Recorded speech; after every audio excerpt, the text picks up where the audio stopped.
seriously, does Brandon Sanderson get royalties for this book?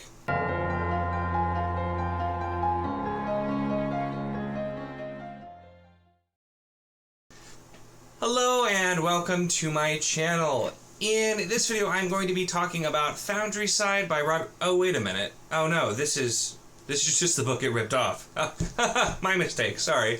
Today I'm going to be talking about Foundryside by Robert Jackson Bennet, the first book in the Founders trilogy. And so, having a little fun with that, but my immediate thoughts on this is I have never read anything that is so clearly just a Sanderson knockoff. And that is just everything that this screamed.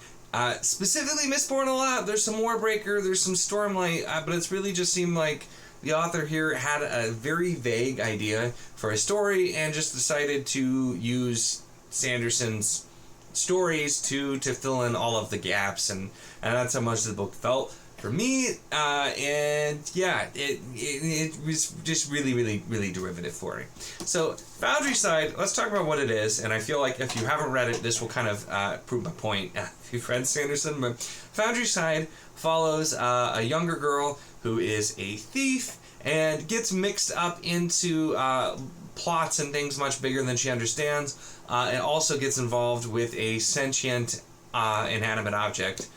So I guess it would be an animate object, kind of, even though it's a sentient object. Gets involved with the sentient object, and then is trying to survive and accomplish these big goals. Her and her crew of other ne'er-do-wells trying to stop the big bad thing from happening. And I mean, mostly sounds like Mistborn with a little bit of Warbreaker thrown in, but that's kind of where we start. The other thing too is the magic system here, which is somewhat interesting. I feel like is called scribing, and scribing is basically giving complex commands in order to convince objects that they are certain things. So this, whenever I'd heard about this book before, I thought the magic system sounded remarkably like forging from Emperor's Soul, which it is. It is virtually the same concept, except with taking the rules from Warbreaker on how you get objects to do things and kind of adding that in as well for the most part. So the setup of it was definitely not particularly original, although it did do some interesting things, and kind of the ideas around it I thought also worked to an extent, but it's just, once again, I could not shake the fact that I just felt like I was reading a Sanderson knockoff, just with a little bit of a different tone, kind of, but here tonally I had some issues with this book as well. A lot of the book is written with the kind of early Sanderson, lighthearted kind of feel with the dialogue, and pretty much the characters too don't have distinct voices though, and we'll go from we're having a moment where it's supposed to be a little more serious and dark, but then when all of the characters are in the same room, you can't really tell who's talking without specifically looking to see who's saying what, because they all really sound the same in their narrative voice. And there were a couple of times where the POV changed and I didn't realize it until they referenced the character I thought I was reading, because it just was so similar in the way they would think, the way they would act and do things. And so I take a minute, like, oh wait a minute, oh, we switched POVs. I didn't even realize, because that's kind of how it felt. It's one of those books where when we try to get dark and serious all of a sudden, where we're mostly having this kind of light tone, it just doesn't really work, and it feels a little bit inconsistent in tone for me as well. So besides kind of those things that I mentioned so far, I think, and before I get more negative, I will just say this is an entertaining read, and I think if you're somebody who is a huge fan of Sanderson and just wants something else that feels incredibly Sanderson-esque, this is probably something that you could enjoy. I've noticed I tend to not enjoy the knockoffs or the people who are trying to copy Sanderson nearly as much as Sanderson. Which makes me wonder about if something just reminds me so hard of his works, but I don't like it. It makes me wonder. I'm like, well, I like some of them on reread, but we'll see. But it's just, yeah. So with that, I think it is entertaining. It does have some interesting ideas that it's going through and trying to kind of set up the world. And it feels like, too, there's definitely some commentary that's being put in there, not at all subtly. but in there as well. But it's just, once again, it's kind of the bare bones of originality are there, but almost everything else is just things that you've seen before. And even the commentary is very reminiscent of just kind of what you see in every, YA novel as well. And so it's not anything that feels particularly new, feels particularly there. This, I would definitely say, feels very YA. There's some kind of adult themes put in there, and it just has that feel of the book that's trying to pretend it's not YA when everything about it is very YA. And so just also issues that didn't quite work well for me either. The thing is, too, the book tries to set up these twists or these big reveals, but they were all, for the most part, extremely obvious. And just like the foreshadowing was very ham-fisted and just made it so that I'm like, yeah, okay, I could figure out immediately that was going to happen. And this happens several times. There's different scenes where they're like, oh my gosh, we didn't expect this to happen. And it's like, no, it seemed pretty obvious. And just even the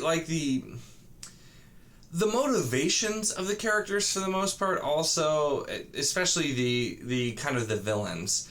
Anybody who's remotely on the wrong side has that kind of like cartoonish Bond villain type feel, or just has motivations that are not really that well defined, or just that make a lot of sense. And so when we get to these reveals and we see the things happen, I'm just like, yeah, that makes complete sense. And then we set up for what the bigger story is going to be a little bit later as well, but it's just so much about the end felt a little bit forced and just felt like it was trying to make it more mysterious than it really was, and it just did not particularly work for me.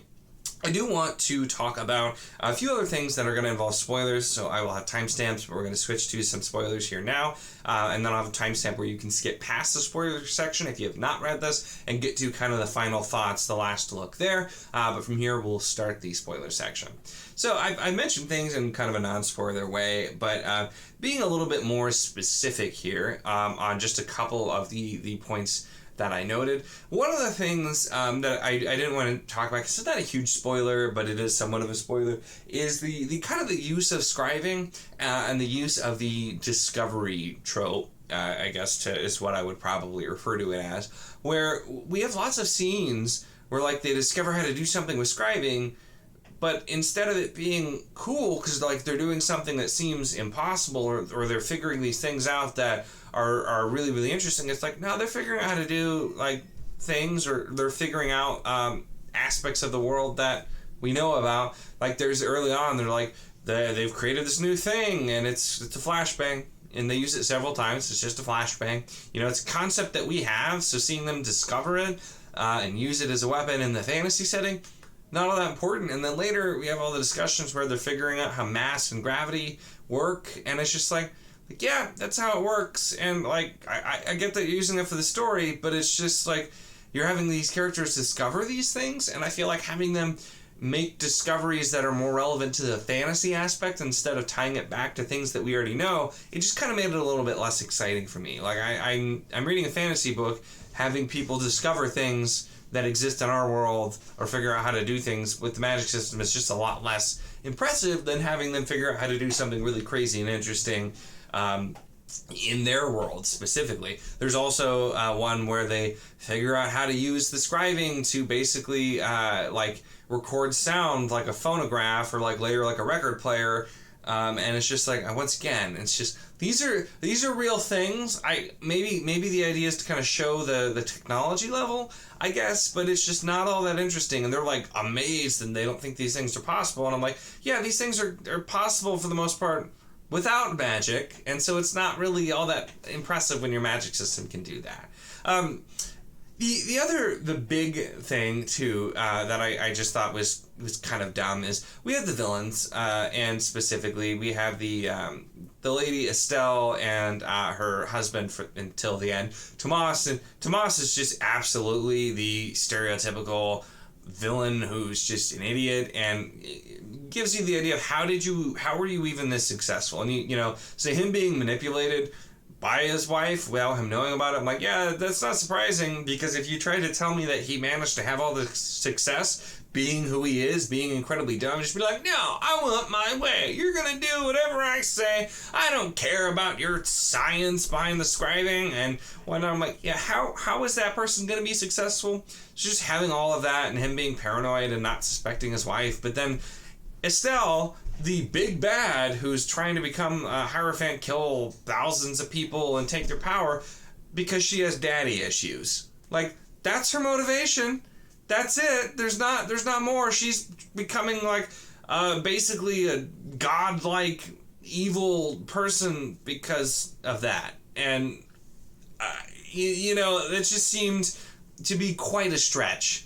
You know, I could see her plotting to kill her father and her husband and doing those kinds of things, but that's the level we're going. That's her supervillain origin story, is she was neglected and told that she wasn't good enough to scribe. I mean, like, a super YA premise there for a villain anyway. Like, I was left out, now I'm gonna come and become the villain. But it's just like the elevation there to do, and it has to be set up that way, because the really big thing is they have to let out the entity that was created by the Hierophants, and so that they can have a big bad for the rest of the series. So it's just that whole end I felt extremely forced to me in order to get that situation happen where they had no choice. And even that, right, like the unlocking the entity in order to try to save the world and not realizing that it's going to backfire really hard in book 2, like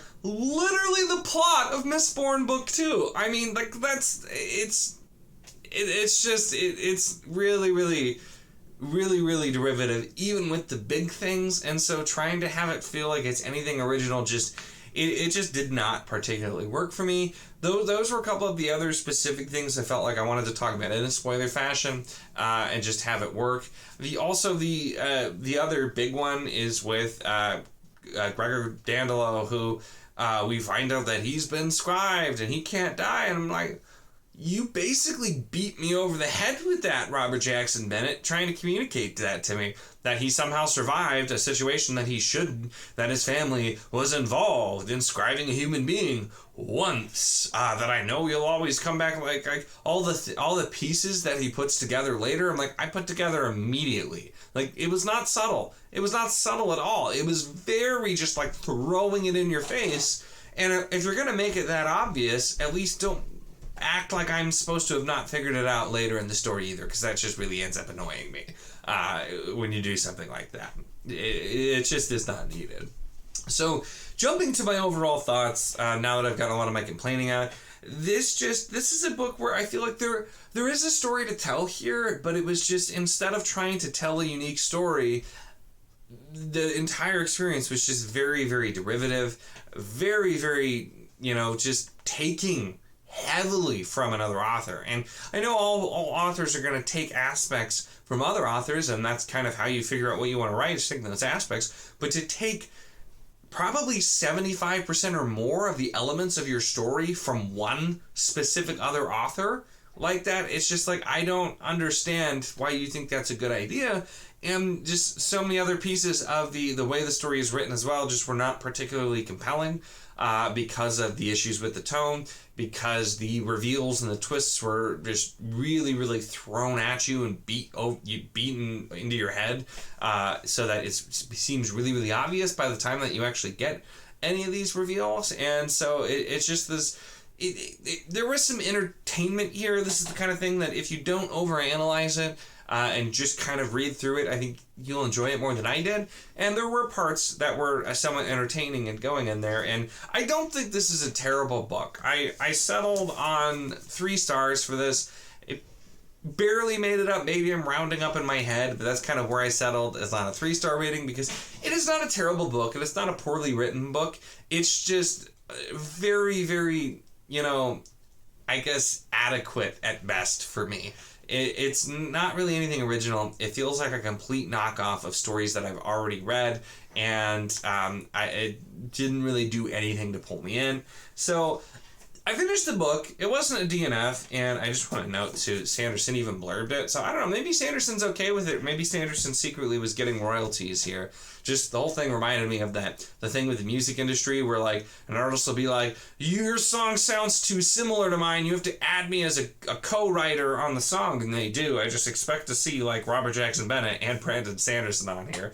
But it's just, if you want something that is basically Sanderson, but written by another author, exploring those kinds of things, this is probably a book for you. If you don't like Sanderson, you're not going to like this, because it's all it is. It's Sanderson. It's just Sanderson under another name, with a slightly darker tone, maybe, at points, although the tone, like I said, is not particularly consistent. So that's really what you're getting with Foundryside, and it just overall really did not work for me. I think my library has an ebook for book 2, so if I continue, I'll be doing that, but I don't really have any interest in continuing this series at this time. It just really did not do anything to pull my interest in, so this is one that did not work out for me. Those really are my thoughts on Foundryside by Robert Jackson Bennet, the first book in the Founders trilogy. Let me know your thoughts here. I know a lot of people like this, so I imagine a lot of you are going to disagree, and I would be interested to hear your opinions, your thoughts, or what kind of your rebuttals to the things that I said in this video are. Always happy to have that conversation as well. Or if you are someone out there who is also not a fan, let me know too, because I've heard mostly positive things about this series, so I was a little surprised by how much it did not work for me. So let me know in the comments. I'd love to hear your thoughts there as well. Of course, check the link in the description for the Wizardly Do It Discord if you want to chat books, whether this book, other books, any books, really anything at all. It is a lot of fun, and we would love to have you. And of course, if you enjoy my content, make sure to subscribe.